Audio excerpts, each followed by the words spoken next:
Selamat pagi, siang, sore, atau malam kepada Bapak dan Ibu dosen. Hari ini saya akan menjelaskan tentang jawaban UAS saya.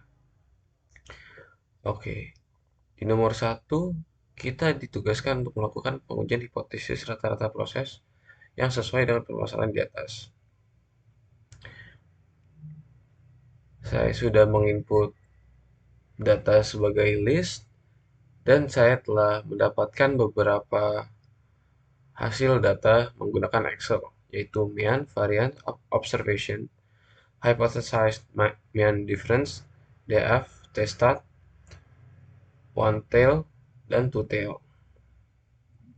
Lalu ada juga X-bar, STDEV, variance, confidence interval. Nah, dari data-data ini kita mulai uji hipotesisnya.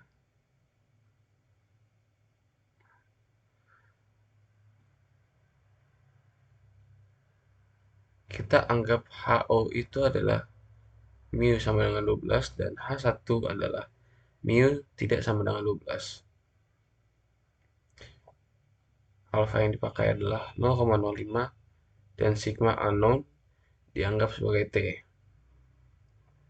Dan di sini kita memakai T sama dengan X bar min mu 0. Dan ini saya masukkan datanya dan menghasilkan 0,00174799. Lalu kita bandingkan dengan nilai alfanya itu 0,05 dan dapat ditarik kesimpulan karena p-value lebih kecil daripada alfanya maka H0 ditolak. Karena H0 ditolak maka mu0 tidak sama dengan 12. Dapat diartikan juga bahwa mean proses manufaktur tidak sama dengan 12.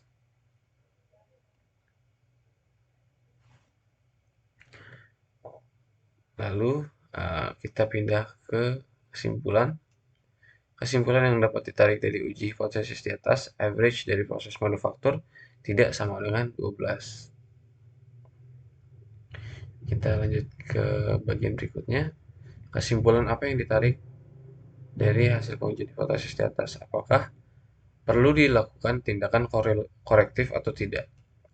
Menurut saya, tindakan korektif perlu dilakukan setelah dilakukan uji hipotesis karena hasil yang dikeluarkan oleh uji hipotesis menunjukkan bahwa hasil tidak sama dengan 12. Lalu berikutnya kita ditugaskan untuk mencari estimasi interval rata-rata proses dengan menggunakan tingkat keyakinan 95% dan nilai yang saya dapatkan adalah 0,07788 dan hasil ini saya dapatkan dari uh, kalkulasi di Excel.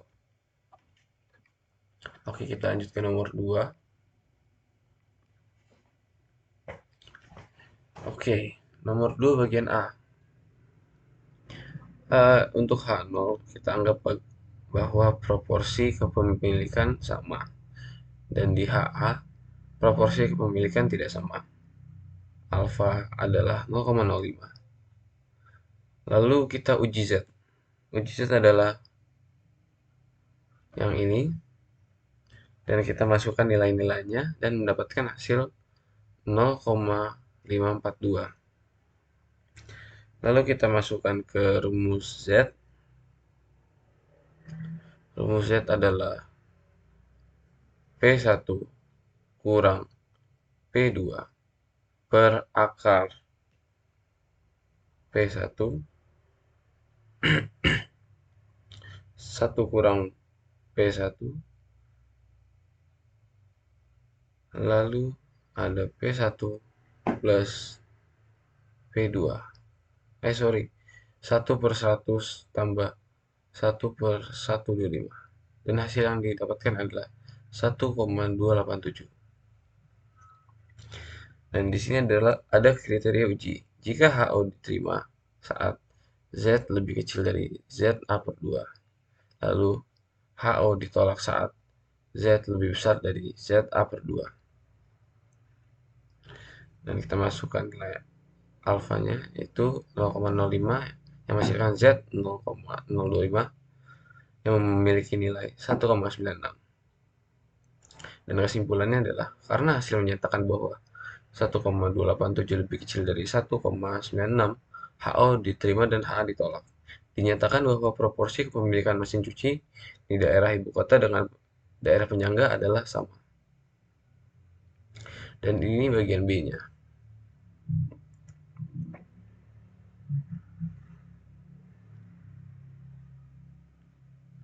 Kita pindah ke penjelasan B.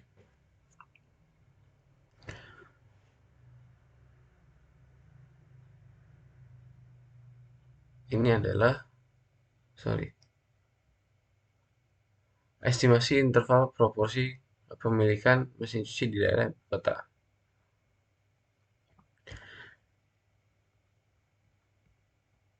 Dan ini adalah rumus estimasi uh, apa tadi? Interval, estimasi interval. Ini adalah rumusnya. Lalu saya masukkan nilainya dan mendapatkan hasil 0,494 lebih kecil dari P lebih kecil sama dengan 0,686. Kita pindah ke nomor 3. Oke. Rumus yang akan kita gunakan di sini adalah rumus EIJ, yaitu total baris I kali total kolom J per total sampel. Dan kita uji untuk semua nilai jenis kejahatan. Ini adalah hasil pengujiannya. Lalu step berikutnya kita masukkan ke rumus X kuadrat. Rumus X kuadrat adalah FIJ per EIJ dibagi EIJ. Oke. Dan ini kita lakukan untuk setiap hasil yang sebelumnya kita dapatkan. Dan nilai yang kita dapatkan adalah 124,53.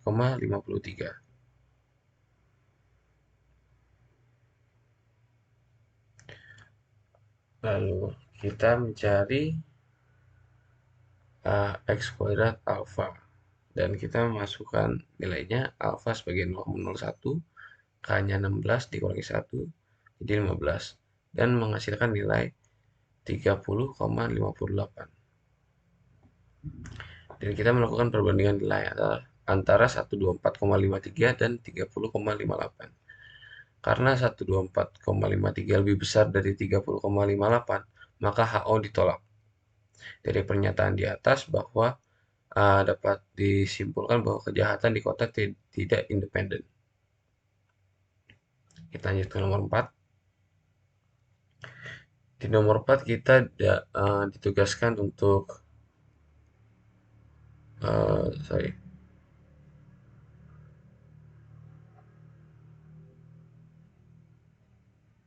untuk membuat daftar lengkap perguruan tinggi online terakreditasi terbaik. Dan tabel berikut menunjukkan tingkat bertahan atau tingkat retensi dan tingkat kelulusan untuk 30% perguruan tinggi online. Oke. Kita buka Excel-nya sebentar.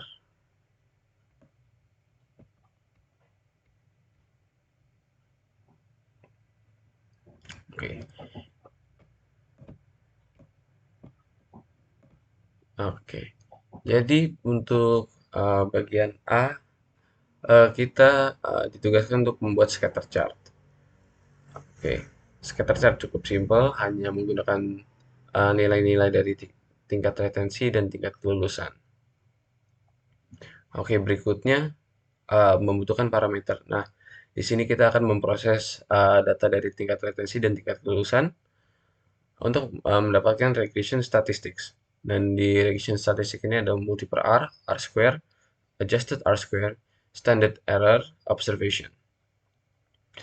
Lalu berikutnya kita mencari nilai regression, residual, dan total.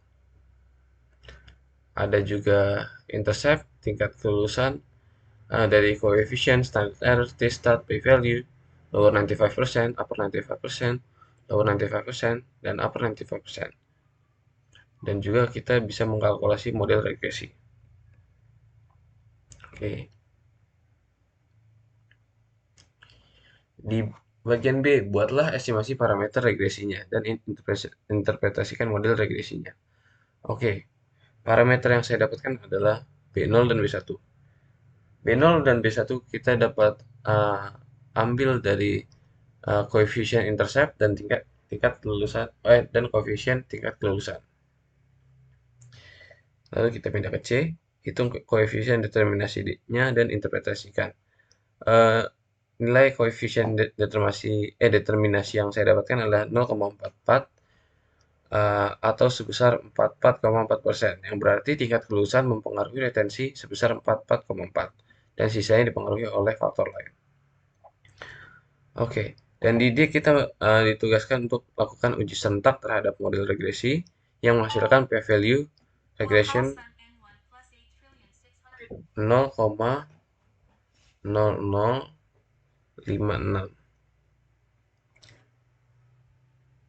Nilai ini mengakibatkan penolakan terhadap H0. Tingkat transisi berpengaruh signifikan terhadap tingkat retensi. Dan di bagian E, kita ditugaskan untuk memprediksi tingkat kelulusan jika tingkat retensinya 30%. Dan hasil yang kita dapatkan adalah min 7,2925.